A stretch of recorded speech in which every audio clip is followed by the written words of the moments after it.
My name is Sofia. I am 30 years old and I live in a small, quiet town where everyone believes my life is perfect. People see me walking to work with a soft smile. They see my husband, Daniel, a gentle, caring man. They see our clean, cozy apartment. They see stability, but they don't see what I feel inside. Every morning I wake up with a heavy heart. Every night I fall asleep with a quiet tear. No one knows the truth.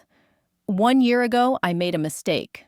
I married a man who loved me deeply, but I didn't love him back.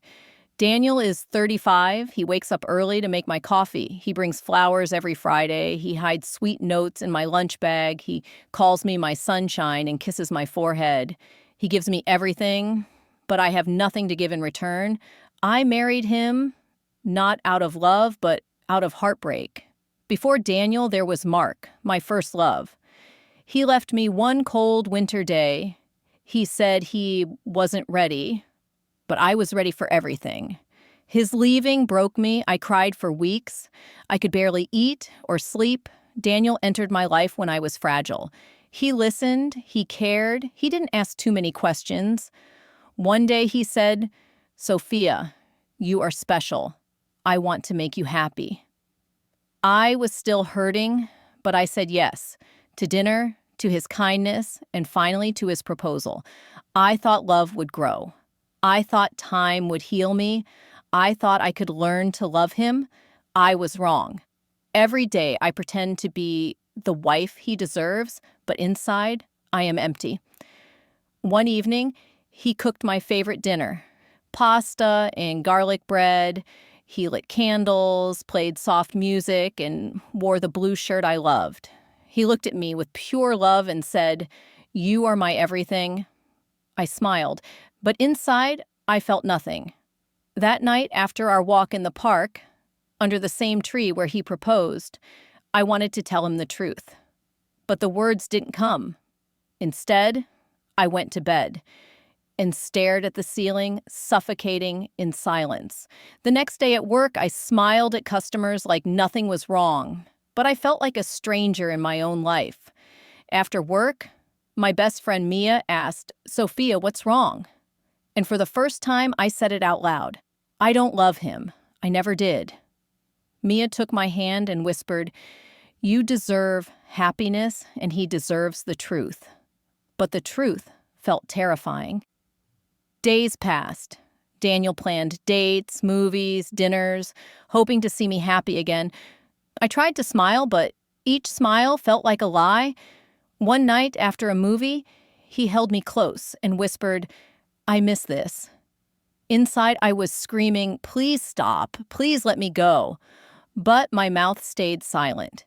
The next morning, he made breakfast with a hopeful smile, and that made it even harder. Later that week, he asked softly, "Do you want to have a baby? Maybe it will bring us closer." My heart froze. "A child with a man I didn't love?" I whispered. "I'm not ready." His eyes dimmed, but he nodded. That night, I wrote in my journal, "Daniel is drowning in love. I am drowning in guilt." A few days later, I packed a bag. I wanted to leave, but when I saw Daniel sleeping peacefully, I couldn't walk out the door. I sat on the floor and cried. The next days became heavy with silence. Finally, one evening, I gathered all my courage. I made us tea and sat beside him. "Daniel," I said quietly, "I need to tell you something." He looked at me carefully, worried, hopeful. "I care about you. You are a good man, but I don't love you. I never did." He looked down, and then he whispered, "I knew."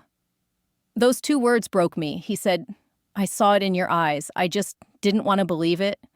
Tears streamed down my face. "I'm so sorry." He nodded gently. "I love you, Sofia, but I can't be the only one trying." There was no anger, no shouting, just a quiet, painful sadness. I slept on the couch that night. The next days felt strange. We lived in the same apartment, but separate lives. Eventually, I told him, "I think I should move out." He nodded. He wasn't surprised. Daniel helped carry my bag to the door. He looked at me one last time and said softly, "Take care, Sofia." "Thank you for everything," I whispered. I walked outside. Mia was waiting in her car. I didn't look back. At her apartment, I finally cried, releasing months of pain, guilt, and silence. Slowly, life began to move. I took long walks at the lake. I joined a creative writing class. I filled notebooks with thoughts I had buried for years. I wrote, "I lost love, but now I'm finding myself." A few weeks later, Daniel messaged me. "I'm taking cooking classes. I'm doing okay. I hope you're okay too," I replied. "I joined a writing class. I'm healing. I wish you happiness." Months later, I moved into a small studio apartment, bright, peaceful, and mine. I painted the walls yellow. I put flowers in a jar. I made my own coffee every morning. Sometimes I felt lonely, but I finally felt free. One day, I found the gold heart necklace Daniel had given me. I placed it in a box with a note. "Thank you for your kindness. I will never forget it." Mia returned it to him. As the seasons changed, I changed too. I smiled more. I laughed more. I felt lighter. One night, I stood in front of the mirror.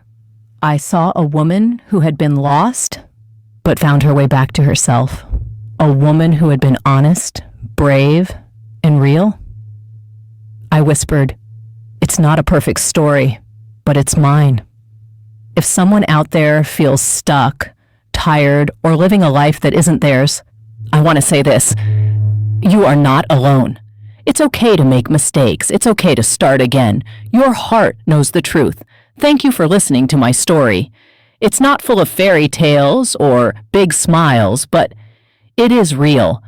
And sometimes being real is the bravest thing we can be. If you liked my story, please like, comment, and share. More simple and emotional stories are coming soon.